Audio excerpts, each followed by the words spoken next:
I will be going over some NFL draft stats. Recently, I posted a poll on the community tab asking for people to vote on which topic they wanted, and the NFL draft won. So, here is the video, and I will, before I go into the statistics, I will explain the methodology I use to assign points. Okay, so now on to the methodology for how I evaluated how well teams drafted. So, point number one, it makes the All-NFL first team on the same team he was drafted by. That was 5 points. For example, Aaron Donald has made the All-NFL first team 7 times in the past 10 years. So, he receives 5 points because he was drafted by the Rams, and he played on the Rams when he made the All-NFL first team, so that was 5 points. Each year he made the All-NFL first team. Point number 2, if a player makes the All-NFL first team, however he does it on a team other than what he was originally drafted by, then that was only 2 points a team had earned for drafting. For example, Roquan Smith made the All-NFL first team with the Baltimore Ravens. However, Roquan Smith was drafted by the Chicago Bears. As a result, Chicago earned 2 points because they did draft Roquan Smith. However, he made the team, the All-NFL first team, on a different team, so they didn't receive as many points as Aaron Donald with the Rams. Point number 3. If a player makes the All-NFL second team on the team he was drafted by, that's 3 points. So, for example, Eagles. And then fourth, if a player makes the All-NFL second team on a team other than what he was originally drafted by, that's 1 point. So, for example, Stephon Diggs made the All-NFL second team for the Buffalo Bills this past year. However, he was originally drafted by the Minnesota Vikings. So Minnesota earns 1 point from Stephon Diggs making the All-NFL second team because he did it as a Buffalo Bill. So again, they get some credit for finding talent, but not as much as if he had still been with the Vikings. Okay, now, point number 5. Undrafted players that make the first or second All-NFL team do not receive points as they were free agent signings. Ravens have a kicker, Justin Tucker, who's made the All-NFL first team and All-NFL second team multiple times. However, he was undrafted. Baltimore signed him as an undrafted free agent.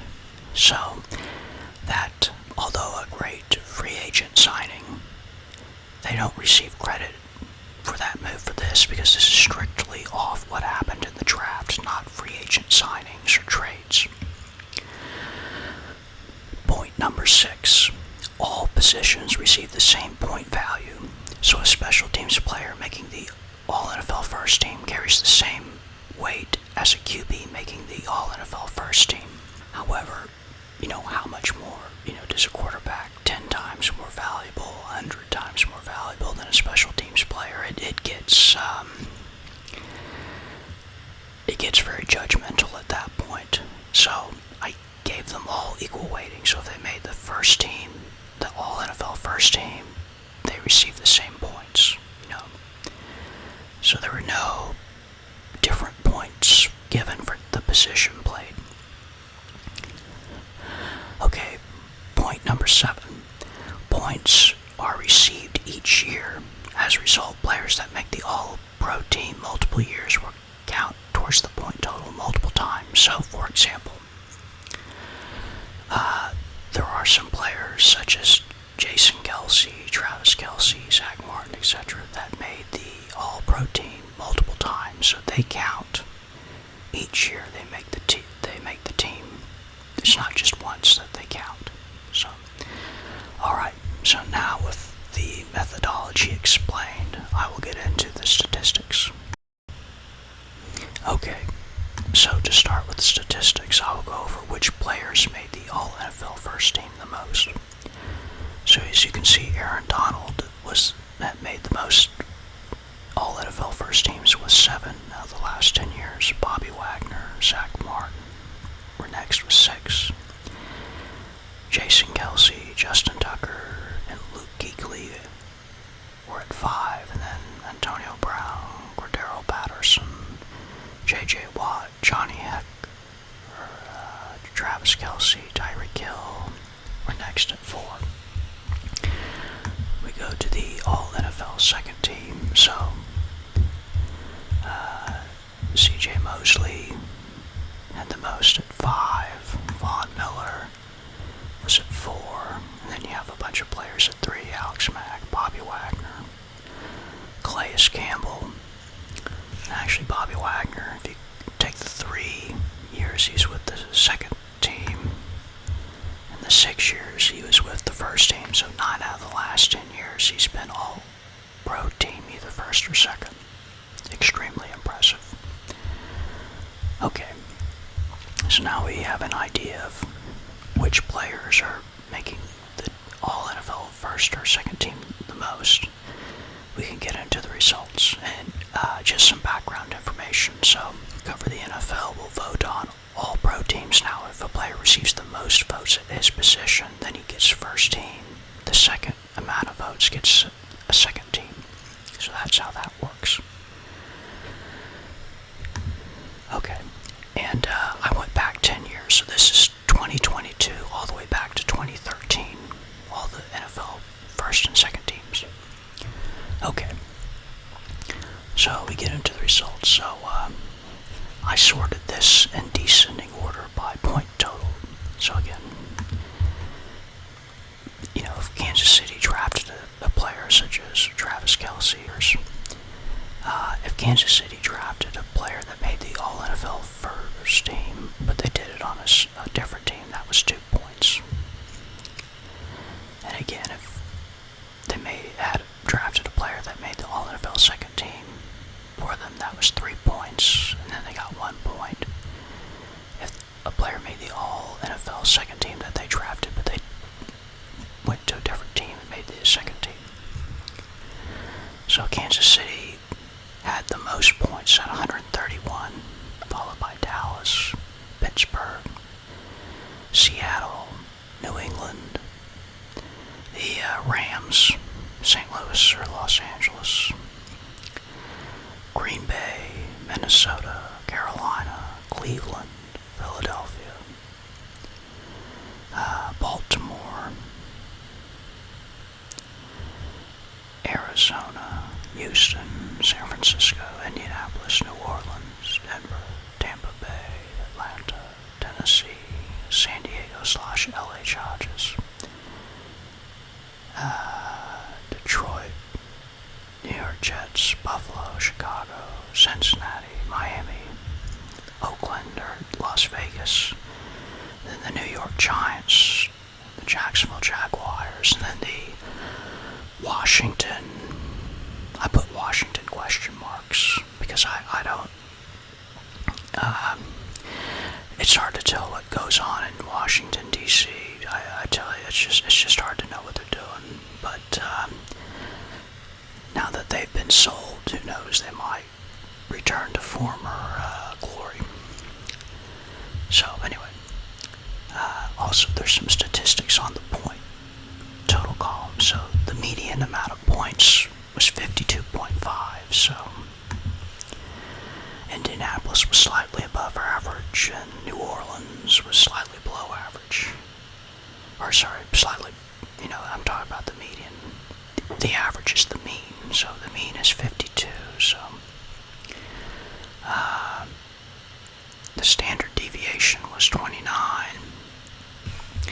Now the outlier limit, so for the purposes of this presentation, I did 2.5 standard deviations above and below the mean, so only one team was an outlier to the good, and it was Kansas City.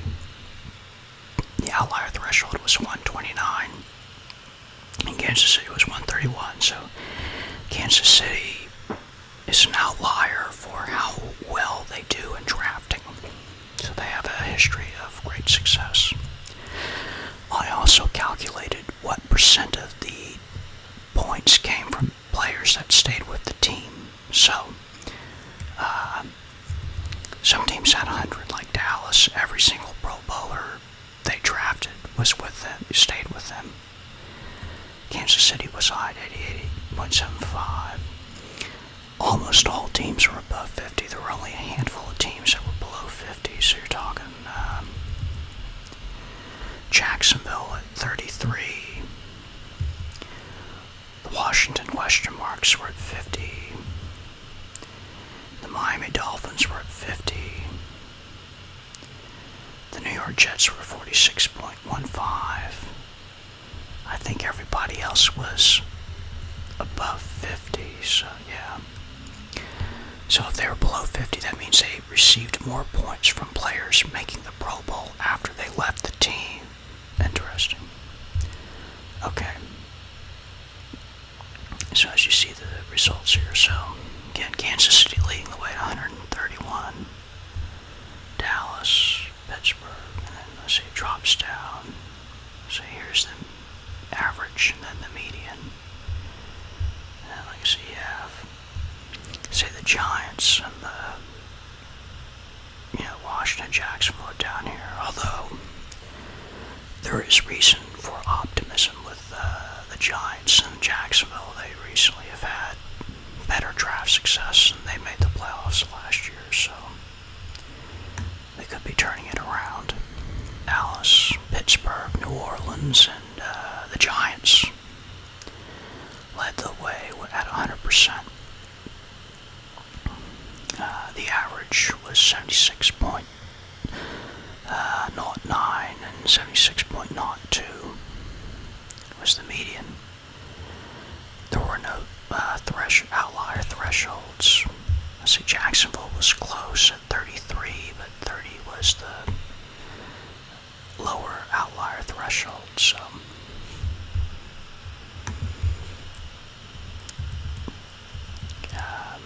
see anyone? Yeah, so the Eagles are high at 94.12, Indianapolis at 92, Seattle at 91, Atlanta at 91. So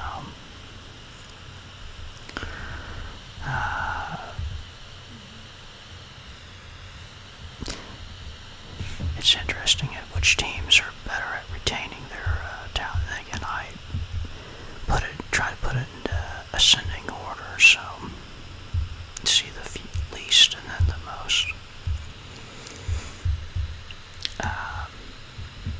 Trying to think what else.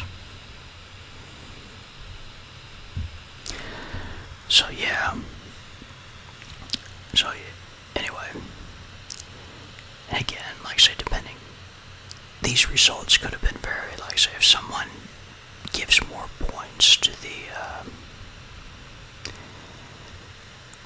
quarterback or left tackle or edge rusher, that could, of course, skew the results. You could also skew the results, like I say, if you wanted to include undrafted free agent signings, that could have skewed the results, or maybe not skewed, but changed them. But anyway, it's a quantitative analysis I submit for which teams have done the best job in drafting over the last 10 years. So you can see Kansas City leads the way by a clear margin, and they have had success. They've been very successful the last several years. So the draft is the key, Okay. please leave a comment below. This is a Stats MR, wishing that your efforts are positively correlated with the results.